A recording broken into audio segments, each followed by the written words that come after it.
here. Oh, now I can go back to share. All right. Glad to be back in class, Baruch Hashem. We were discussing the time period of Khmelnytsky in Ukraine and the terrible pogroms that took place there. And I said I would share with you after I came back from Chicago, a couple of things that Rabbi Dr. J.J. Schachter shared with me that he uses in some of his courses on Jewish history, specifically about this particular time period. We're going to just look two or three things briefly. I'll explain what they are, and then we're going to move into the next topic, but it will come obviously with an introduction. So I want to first tell you, if you're not aware of a particular Rashi Tevot, particular abbreviation, it's Kuf Kuf. You'll see here, it says Gzera Shel Kuf Kuf Nemrov. So first of all, this comes from a book called Yeven Metzula, which is words that are found in Tehillim. And it talks about the idea of being, it's not what it means, at the depths of pain and agony, but that's not really the direct translation. This book is written by a man named Hanover. And, and it has to do with the time period of the Khmelnytsky massacres, and specifically what we're going to look at, just a few lines of the community of Nemrov. And we'll see why when we read the text, why specifically the community of Nemrov. But because I always like to make sure people understand what they see and what they hear, you will see this Kuf Kuf very often in front of the name of a community. You will sometimes see Kuf Kuf Mitzpenevo, Kuf Kuf Yerushalayim. It stands for Kihila Kedosha, the holy community of. So Gzera Shel Kihila Kedosha Nemrov. So this book is written about, this happens to be a bit of history, which is what we were leaving off with. And I'm going to start from the beginning. I know I have a friend who I'm very close to in the States. He's a rabbi also, and he gives shiurim a lot.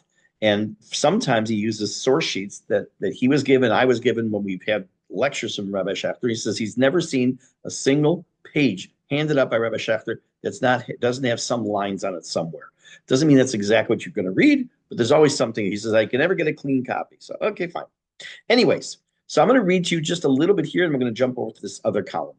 When Khmelnytsky, may his name be blotted out, heard that there were many Jews that had gathered in the city of Nemrov, and with them also they had lots of silver and gold. And the city of Nemrov itself in general was known to be a very wealthy city. And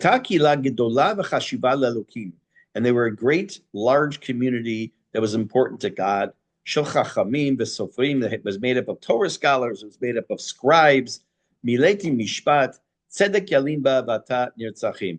It was filled with justice, all kinds of tzedek lived there, so to speak, and now they've been murdered. V'chein shalach Chemiel limach shmo rosh echad tzora Yehudim al kila kedosha hanal. So Khmelnytsky sent. He uses the expression tzora Yehudim. Should sound very familiar since we just read those words about Haman. And he took along 600 people with swords. He's asked the help of the heads of the community to help him, Khmelnytsky, take care of the Jewish problem. Remember, this is about 300 years before the Shoah. And the people of the city, i.e. the Ukrainians, he uses this expression in an ironic way.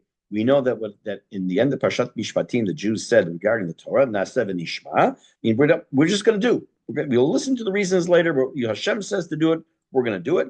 He said that the Ukrainians used, in a sense, they didn't use that expression, but he says they right away decided to help Khmelnytsky. Not because they love Khmelnytsky, but because of the hatred for the Jews. Vahi, B'yom Daled Kaf Sivan, it was on a Wednesday, 20th Sivan. Keep that date in mind. We mentioned it last time. We're going to see what happened. Val Kozakim Samuch Nemrov.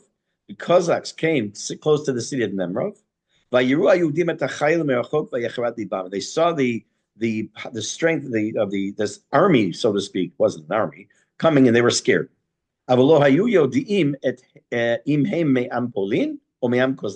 know they were Poles or if they were Cossacks. Nevertheless, that all sorry, men, women, and children, and all their riches, they went they went to some kind of a fortress. They closed the fortress with doors and with pins in order to fight against them. What did the Rishaim, these evil Cossacks, do? They brought with them flags of the Poles, the Polish flag. Because the only way to distinguish between the Cossacks and the Poles was the flag. So they called out to the people that were in this fortress. What they say to them? Oops. Pitchu ashar, he said, open the gates, open the gate, because we are the forces from Poland. Shabau lazor. They came here to help. Now, okay.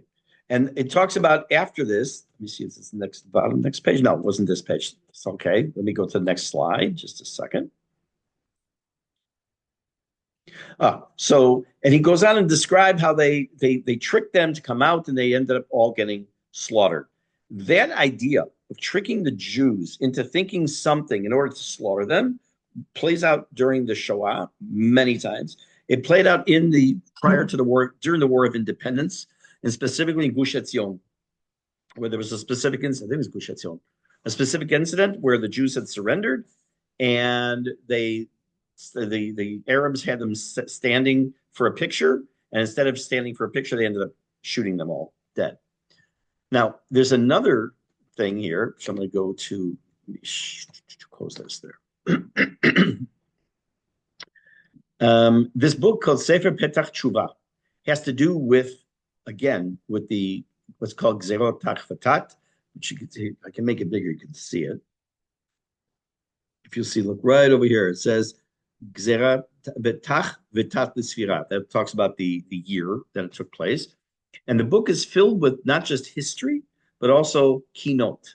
Keynote are elegies, like we say in the morning of Tisha B'Av, for example. And it talks about the same idea up here about what was happening in the city of, specifically of Nemrov. And we're going to see, like, why do these books and these articles, why do they specifically focus on Nemrov? So first, let's take a look at the Kina over here. It starts off with the word Echa, which is, as we know, the same word at the beginning of the Megillat Echa.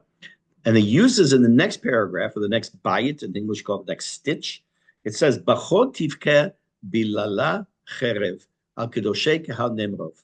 So here, the second paragraph of this particular Kina is written about the city of Nemrov, about the kedoshei kahal Nemrov, the kuf kuf.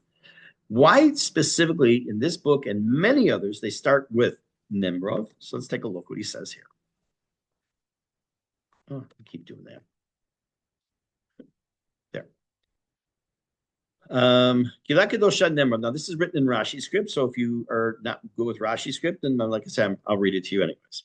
Kila kedosha Nemrov hagdola al shacharav patchu harishayim sheba'ir hazot. He says, why do we focus specifically on Nemrov when we're writing this keynote? Because the first time, now we looked at a map, I'm not going to bring it up again, but we looked at a map of many, many locations within Ukraine where these tens of thousands of Jews were massacred. It wasn't just in one spot, but they started in Nemrov. This is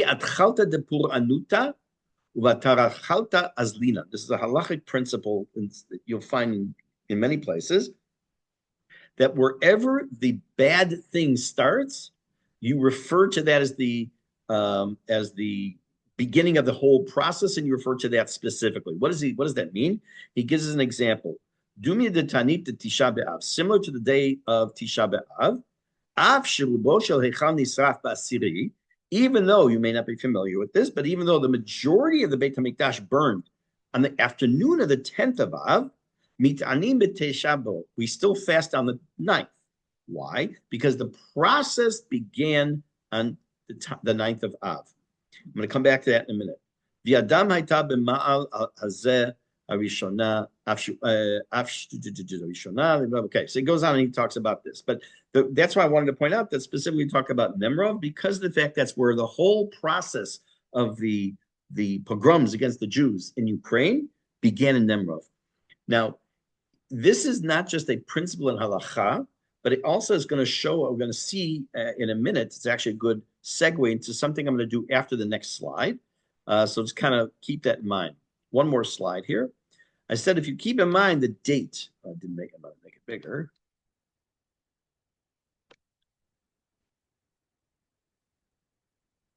Oh, close this.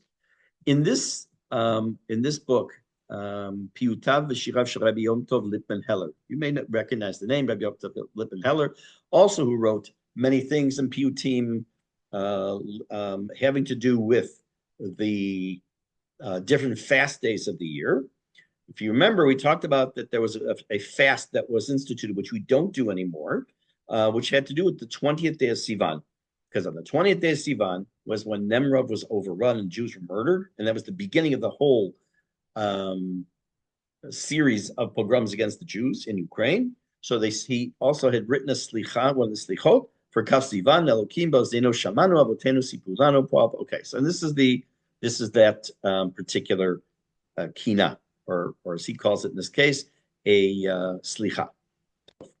So what I'm going to do is I want to remind you of something I just said, which is that Batar Puranuta, that you go after the beginning of the Puranut, the bad thing. If it started here, then even though it continues and comes into various formations down the road, you look at the process where it began, and that's what you start with. Now, what does that have to do with us? Before we go into the next topic, and I wrote this in, in the group, we're going to talk about a man named Shabbtai Zevi. I want to show you a video. It's about 6 minutes long. Let me just get that here. And you'll understand why I'm showing it to you as soon as it starts to show on the screen. Over here. I have to make this full screen. Okay. And make this go away. Okay. Hello everyone, welcome to another History Skills video. Whoops. Today I shouldn't keep it on double speed. I was listening to it earlier today. Do 1 1/4 because it talks kind of slowly anyways. Hello everyone, welcome to another History Skills video. Today we're looking at causes and consequences in history. The terms cause 69 moon landing. Now that you have a good thing that's not my first class. Okay. Try that again. I wanted it on normal. And let's try again. Hello everyone, welcome to another History Skills video.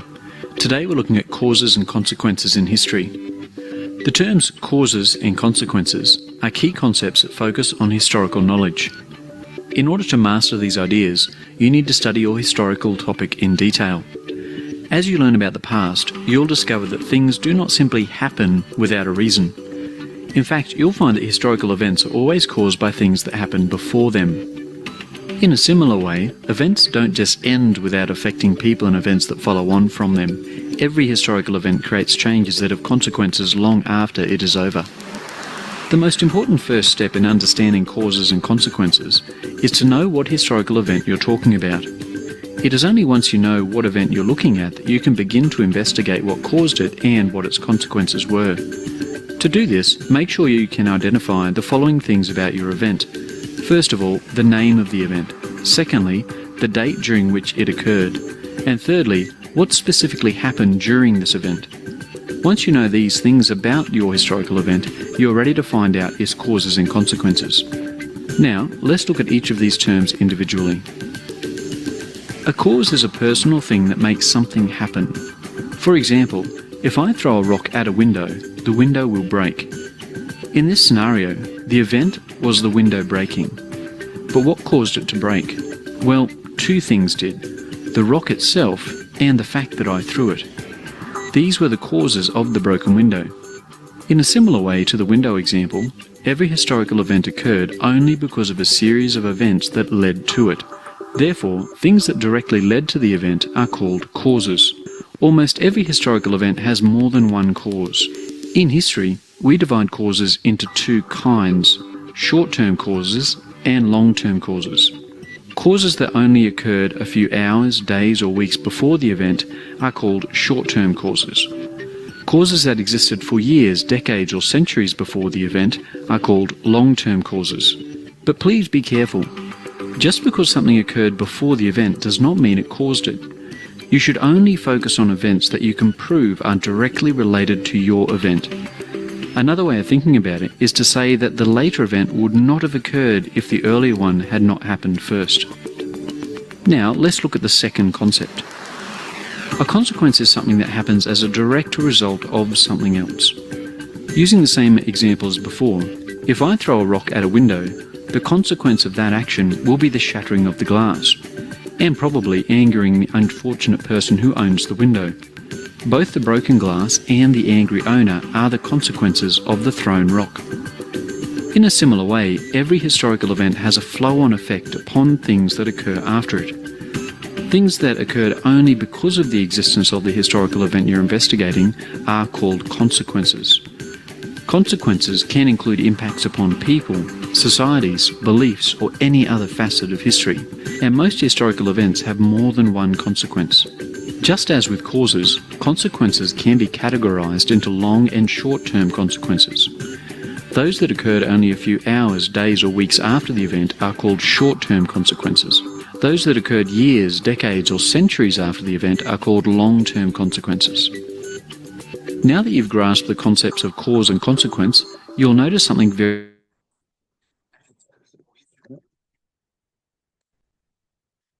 Okay, so why would I show this to you?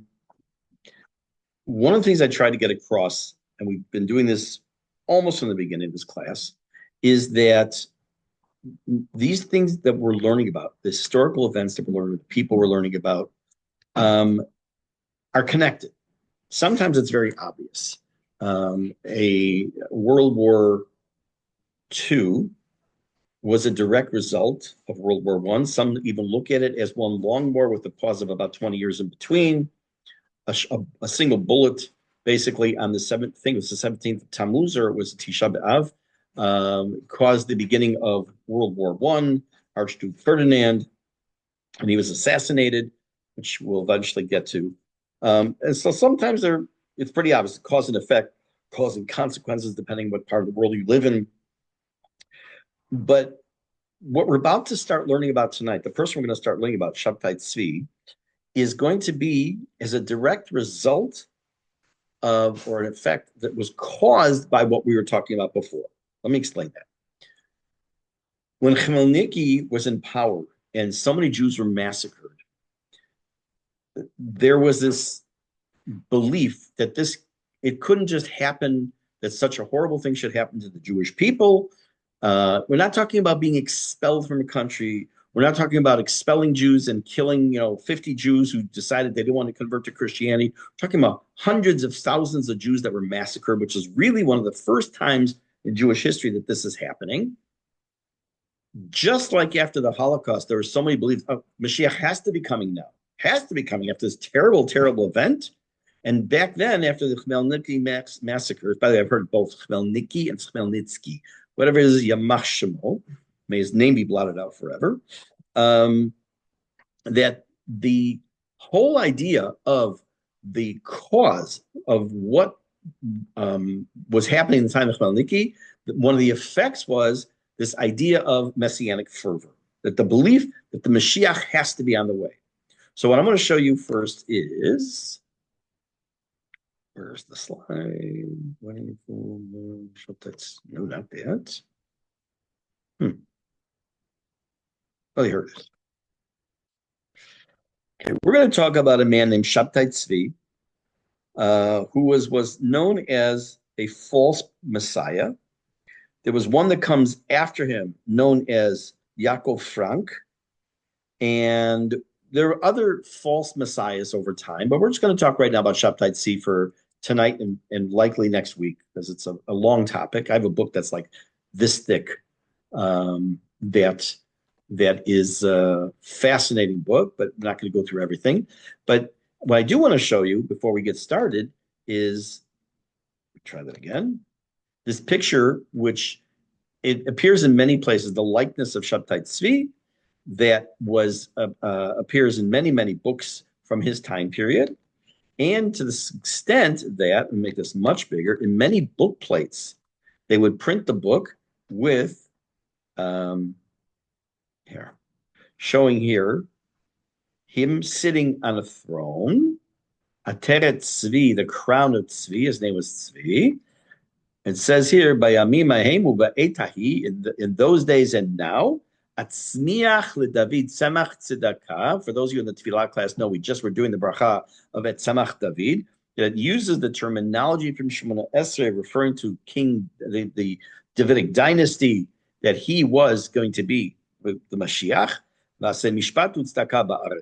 This was an image that appeared in many books that were printed and published in his time period, that he was the Melech HaMashiach, and he was there to come and save the day. Now, who was he? What's his background? What's his story? I'm going to come back to that. Okay, so take off screen share, this, and this. So I'll make sure I have everything set.